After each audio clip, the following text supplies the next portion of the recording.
Medina শরীফের মাটি আমার চোখে মুখে বুকে মাখিও।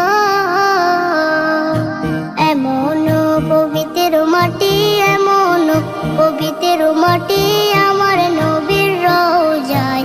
তোমরা যদি যাও গো মদিনায়, তোমরা যদি যাও গো মদিনায়। ইয়া রাসূলুল্লাহ, ইয়া হাবিবাল্লাহ, ইয়া রাসূলুল্লাহ, ইয়া হাবিবাল্লাহ। মদিনা শরীফের মাঝে